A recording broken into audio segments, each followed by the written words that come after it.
Hi, everybody. Today is Unit 12, Day 6, Thursday, April 9th, 2020.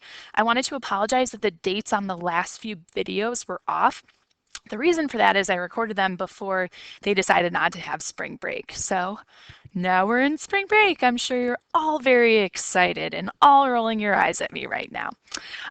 Today, what we're going to do is, now that you have learned about potential energy diagrams, how to label them, how to come up with numerical values for things like potential energy of reactants and products, how to find enthalpy, which means heat of reaction, activation energy, all those sorts of things. We're going to move on to looking at how heat of reaction is shown in an actual equation. So you need to have out your Unit 12 Kinetics and Equilibrium note packet to page 8. There is no skill check today, but please make sure that the one from last night on potential energy diagrams is completed by this evening. You won't have a skill check today, but you will have one tomorrow. So please have page 8 out in front of you. So today we're going to talk about a new reference table, and this is reference table I. So you want to make sure that you have your reference table out in front of you, because this reference table, table I, is a little small on your paper. So as I said, Regents reference table I. And this table has to do with heat of reactions, which is delta H. Remember, delta H is heat of reaction, and we're going to measure that in kilojoules. Joules is a measure of heat. So remember, delta H is the amount of energy absorbed or released during a chemical reaction. And the formula for that is the potential energy of your products minus the potential energy of the reactants. So based on those two potential energies being subtracted, we can figure out if energy is absorbed or released. The units on table I are kilojoules in a reaction, or kilojoules per mole. But if you look up on the right-hand corner, it is kilojoules. So what this does is it gives you a bunch of different reactions, and it tells you the heats for those reactions. Remember, it's going to be important that you use the correct sign, and we used this asterisk at the bottom. So make sure you use this asterisk at the bottom. It says a minus sign indicates an exothermic reaction, which means a positive sign would be endothermic. So for instance, if you look at this first reaction, because this is negative, this represents an exothermic reaction, meaning 890.4 kilojoules of heat are being released. Meanwhile, if we go down to this one right here, it's a positive sign, meaning it is endothermic, meaning heat is being absorbed in order for this reaction to occur. So please make sure you use the correct sign. Endothermic is a positive delta H, and if it is a negative delta H, it is exothermic. So that's going to be important, and there's an asterisk at the bottom of table I to help you with that. You don't have to memorize it. Also, I want to point out that there are coefficients. Notice, for example, in this first equation, it says CH4 plus 2O2 yields CO2 plus 2H2O. Going back to our unit on moles, coefficients are going to represent the number of moles. So this will be important. Remember, coefficients represent the number of moles. So the coefficients for each thing in each of these reactions tells you the moles of that substance. So in our first reaction, we have 1 mole of methane, 2 moles of oxygen, yielding 1 mole of carbon dioxide and 2 moles of liquid water. So a couple things from this chart: you're given a reaction, it tells you the heat of the reaction, the sign tells you if it's exo or endo, and the coefficients tell you how many moles of each substance that you have. Now, looking down, there are going to be a couple rules for using this table, and I'm going to go through the rules, and then we're going to go through practice problems to kind of show you what I mean. So here are some of the rules. Say you are given a reaction, but it is the reverse of the reaction on table I. So for instance, instead of CH4 plus 2O2 as your reactants yielding carbon dioxide and water as your products, let's say it's reversed.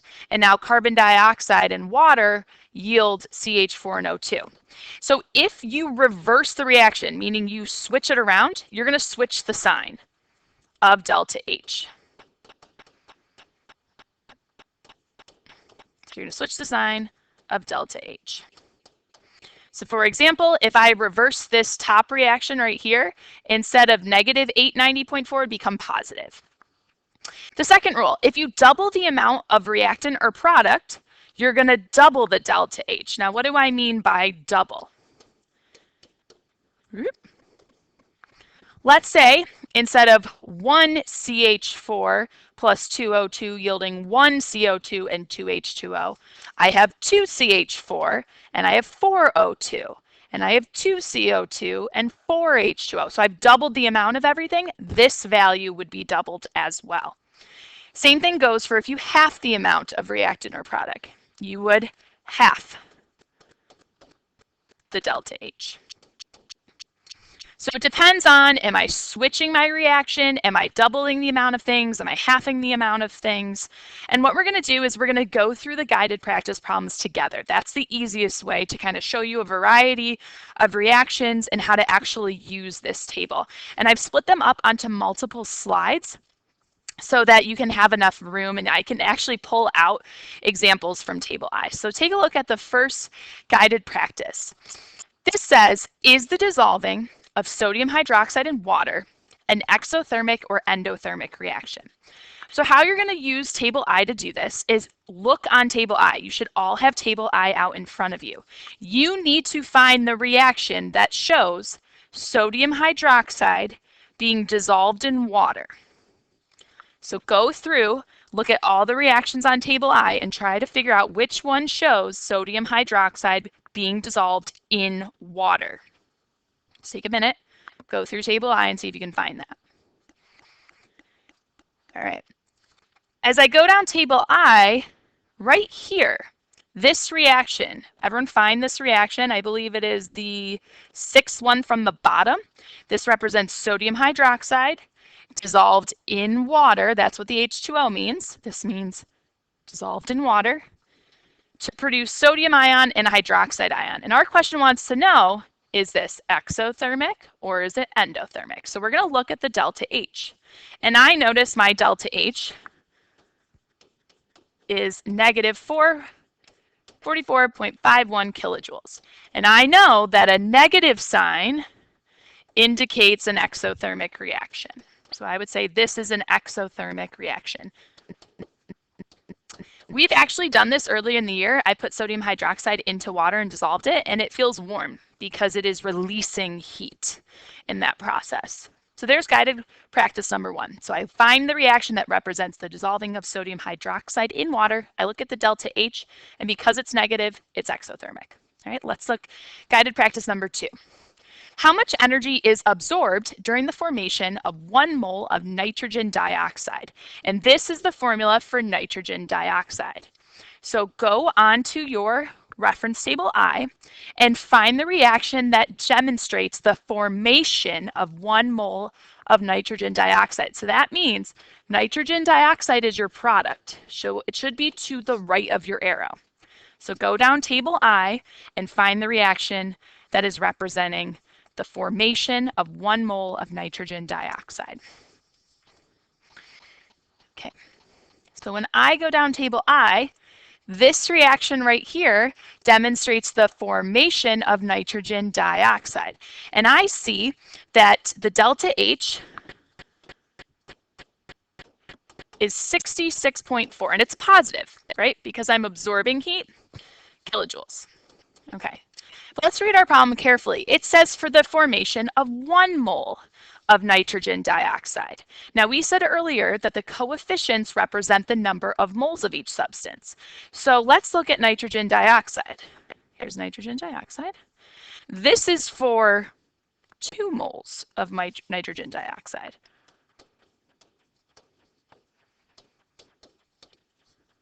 So I absorb 66.4 kilojoules for every 2 moles of NO2. But I need to know how much for 1 mole of NO2. So I'm going to half the number of moles.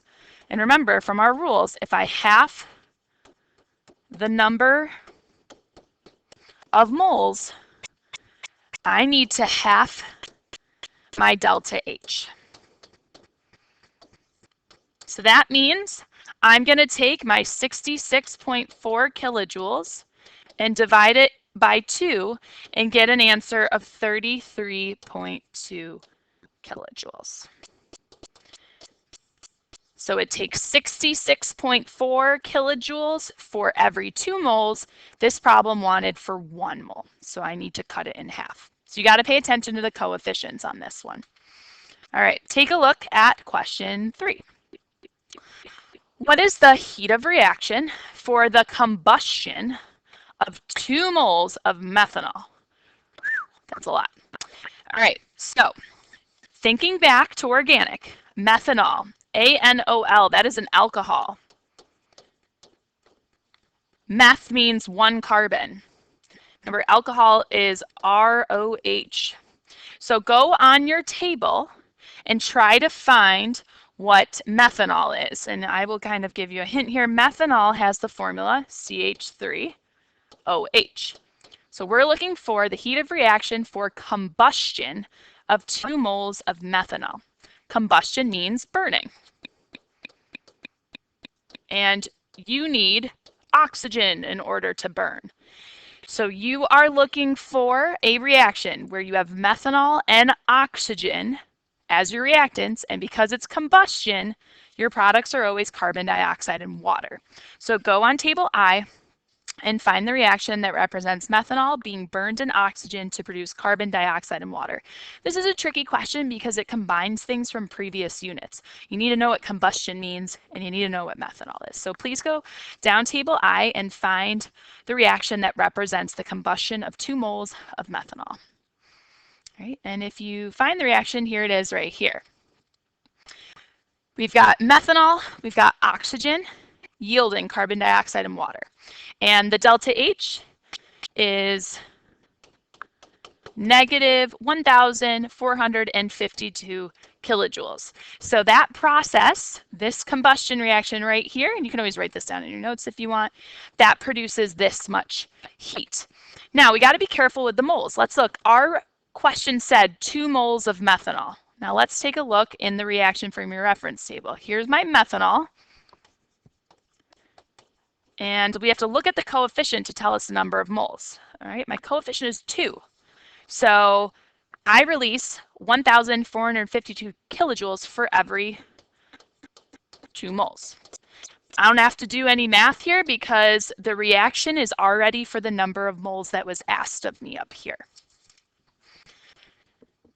All right, so the first 3 examples, 1, 2, and 3, kind of demonstrate to you how you need to use the Regents reference table I to figure out if something is exothermic or endothermic, what to do if the number of moles in your problem is not the same as the moles in the table, right? If you half it, if it's half the number, double if it were double, and making sure that you understand formulas for things and how to read a reaction. Remember, on the left are your reactants, right are your products. All right, question 4, 5, and 6 is a little bit different. So here's question 4. It says, how much energy is released per mole by the following balanced chemical reaction? You don't have to use table I for this. They gave you a reaction. But this is kind of applying the concepts of table I to something a little bit different. So how much energy is released per mole? And it should say per mole of NH3. So this should say of NH3. So add that in. So how much energy is released per mole of NH3 by the following balanced chemical reaction? So we have nitrogen plus 3H2 yielding 2NH3 plus 91.8 kilojoules. So if we look at this reaction, we need to identify the delta H. The delta H is the heat of the reaction. Well, if I look right here, 91.8 kilojoules. Now this is the error people always make. They simply just write the number down in the equation. They see a number, they write it down. Why you have to be careful is you can't just write the number down, because remember, if something is endothermic, it's going to be positive. If something is exothermic, it's going to be negative. However, when they put the delta H into an equation like this, they're never going to write negative. they're going to write the delta H on the left if it's endothermic and on the right if it's exothermic. And then you have to know if it's exo, it's got to be negative. So if I look at this reaction right here, my heat of reaction is on the product side, which means my reaction is exothermic, which means that delta H is actually a negative.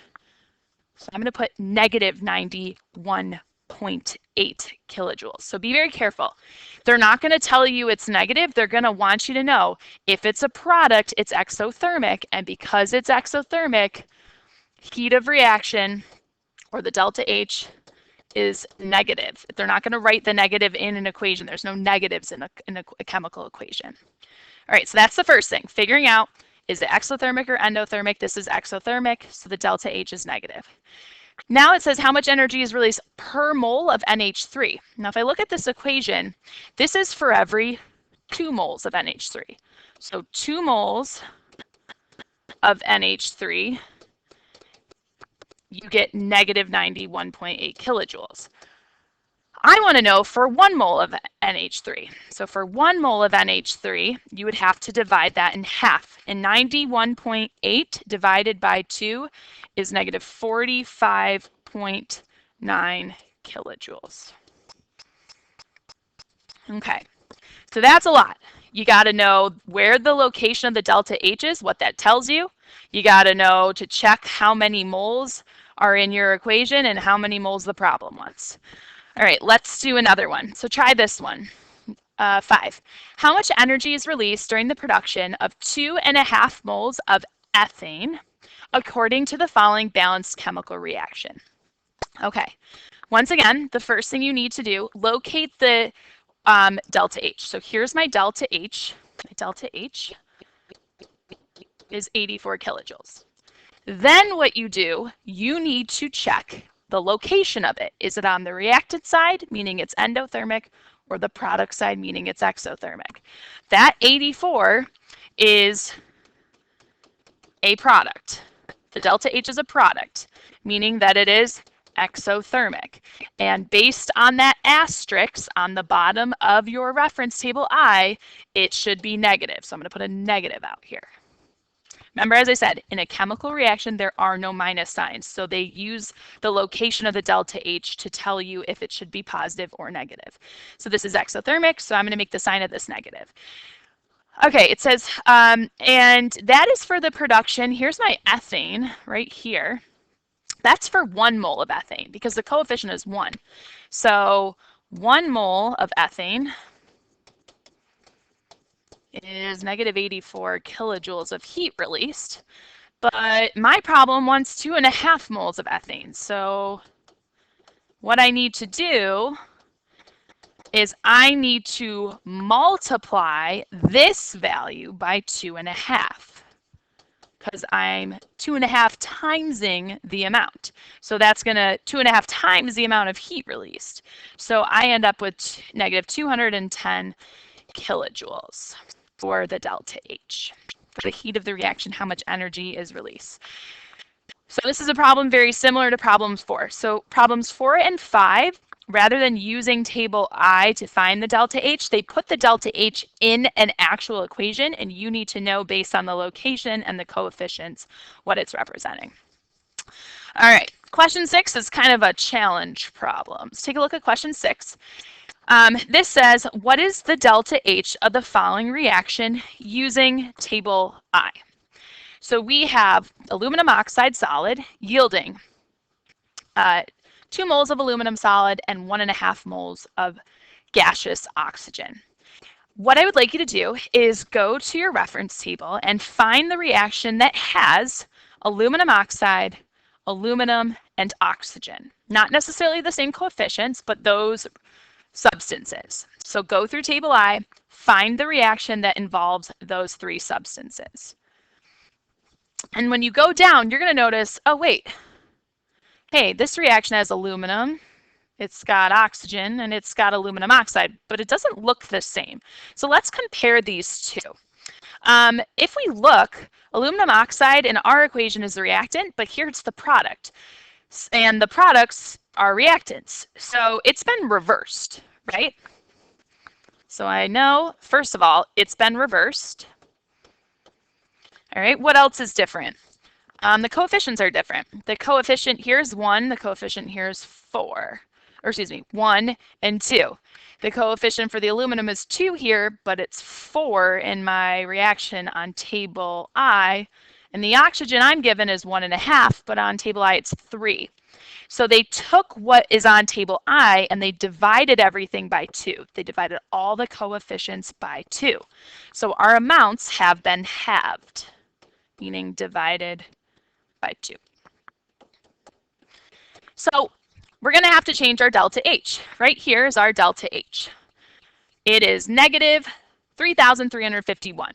Well, we said when we reverse it, we need to make it positive or change the sign. So I'm going to switch the sign. So I'm going to make it, first step, positive 3,351 because it was reversed. And then we also said if you change the amounts, you're going to have to do something. Well, my amounts were halved. So that means I now have to divide, the second step would be to divide that newly positive delta H in half to get an answer of 1,675.5 kilojoules. So this is applying those rules that we went over in the beginning. When you if you're given a reaction and it has been reversed from what's on table I, you reverse the sign or switch the sign. And then you got to look at the coefficients and see if those have been halved or doubled or quartered. In this case, on the reference table, we were given coefficients of 4, 3, and 2, and the coefficients in our problem were half of those. So we take the delta H and cut it in half. So please make sure that you read these carefully. I know it's a little tricky. Go through these reactions. What we're going to do tomorrow is we're going to do some practice with table I. So there's no skill check today, but tomorrow we're going to practice table I. You'll have a skill check on it. So just really understand these problems today, and I will see you tomorrow. Adios.